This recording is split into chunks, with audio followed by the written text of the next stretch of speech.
لکھا ہے ایک ضعیفہ تھی کہ جو مکہ میں رہتی تھی، وہ ان باتوں کو سنتی تھی مگر خاموش رہتی تھی۔ وہ سنتی تھی محمد ہیں کوئی ہاشم گھرانے میں، وہ کہتا ہے خدا بس ایک ہے سارے زمانے میں۔ وہ سنتی تھی حبل کی لات کی تذلیل کرتا ہے، وہ اپنے حق کے پیمانے کی یوں تعمیل کرتا ہے۔ وہ سنتی تھی جو اس کے پاس ہے وہ ہے غلام اس کا، مسلمان ہو ہی جاتا ہے جو سنتا ہے کلام اس کا۔ لکھا ہے وہ ضعیفہ ایک دن کعبہ میں جا پہنچی، حبل کے پاؤں پر سر رکھ کے اس نے یہ دعا مانگی، میں تجھ کو پوجتی ہوں اور خدا بھی تجھ کو کہتی ہوں، بڑا افسوس ہے جو آج کل میں رنج سہتی ہوں۔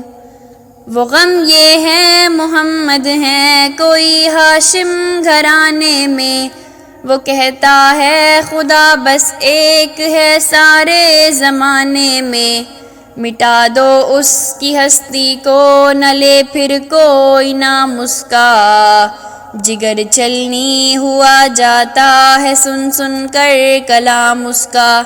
دعا کر کے اٹھی سجدے سے اور وہ اپنے گھر آئی، سمجھتی تھی یہ دل میں اب میری امید بڑھ آئی۔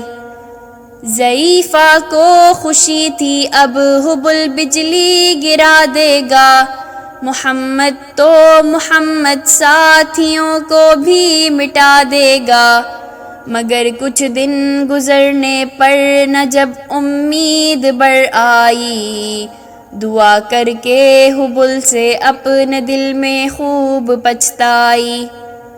غرض ترکیب اس نے سوچ لی ایک خود ہی گھر آ کر، کہ چھوڑوں گی یہ بستی میں رہوں گی اور کہیں جا کر۔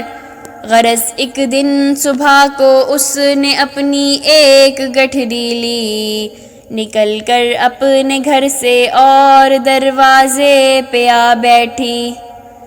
ضعیفہ دیکھتی تھی اب کوئی مزدور ملتا ہے، اسے تھی کیا خبر کہ ایک خدا کا نور ملتا ہے۔ فریضہ صبح کا کر کے ادا سرکار دو عالم، چلے جاتے تھے کعبہ کی طرف وہ رحمت عالم۔ جلوں میں آپ کے شمس و قمر معلوم ہوتے تھے، پے تسلیم سجدے میں شجر معلوم ہوتے تھے۔ ضعیفہ نے کہا بیٹا ادھر آنا بتا کیا نام ہے تیرا، کہا مزدور ہوں اماں بتا کیا کام ہے تیرا، کہا مزدور ہے گر تو چل گٹھری میری لے کر، میں خوش کر دوں گی اے مزدور مزدوری تیری دے کر۔ یہ سن کر آپ نے گٹھری اٹھا کر اپنے سر پر لی، ضعیفوں کی مدد کرنا یہ عادت تھی پیمبر کی۔ یہ سن کر آپ نے گٹھری اٹھا کر اپنے سر پر لی، ضعیفوں کی مدد کرنا یہ عادت تھی پیمبر کی۔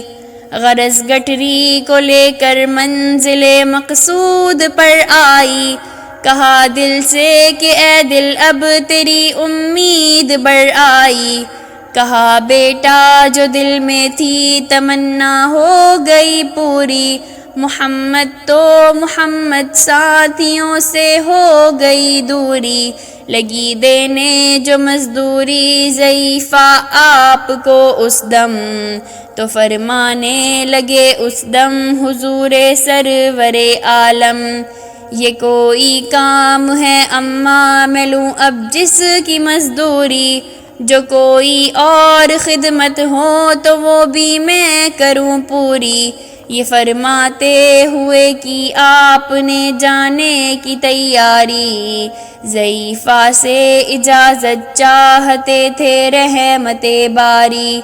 ضعیفہ نے کہا بیٹا ذرا ٹھہرو چلے جانا، مجھے ایک بات کہنی ہے ذرا سن کر چلے جانا۔ یقین جانو کہ اب مکہ میں جھگڑا ہونے والا ہے، میں سمجھاتی تجھے ہوں اس لیے تو بھولا بھالا ہے۔ مکے میں قبیلہ ہاشمی نام و لقب والے، وہی بیٹا ہیں جو سردار عبد المطلب والے، انہی میں ایک جواں ہے جو سنا جاتا ہے ساحر ہے، کہ اس فن میں مگر بیٹا وہ اپنے خوب ماہر ہے۔ ہمیشہ بچ کے چلنا اس سے بولے کوئی نہ مسکا، نصیحت ہے یہی میری نہ سننا تو کلام اس کا۔ نبی بڑھیا کے دل میں نور وحدت بھرنے والے تھے، نصیحت سن رہے تھے جو نصیحت کرنے والے تھے۔ ضعیفہ نے کہا بیٹا بتا کیا نام ہے تیرا، تیرا آغاز کیا ہے اور کیا انجام ہے تیرا۔ کہا حضرت نے بڑھیا سے تجھے کیا نام بتلاؤں، میں کیا کام بتلاؤں، میں کیا انجام بتلاؤں۔ میں بندہ ہوں خدا کا اور مجسم نور عزت ہوں، کہا گردن چکا کر آپ نے میں ہی محمد ہوں۔ میں ہوں معصوم دنیا میں میرا دشمن زمانہ ہے، خدا واحد ہے عالم میں مجھے بس یہ بتانا ہے۔ یہ سننا تھا کہ بس آنکھوں سے آنسو ہو گئے جاری، نبی کے عشق کی ایک چوٹ سی دل پر لگی کاری، ہوا پھر اس کی حالت پہ جو فضل رحمت باری۔ ضعیفہ کے لبوں سے خود بخود کلمہ ہوا جاری۔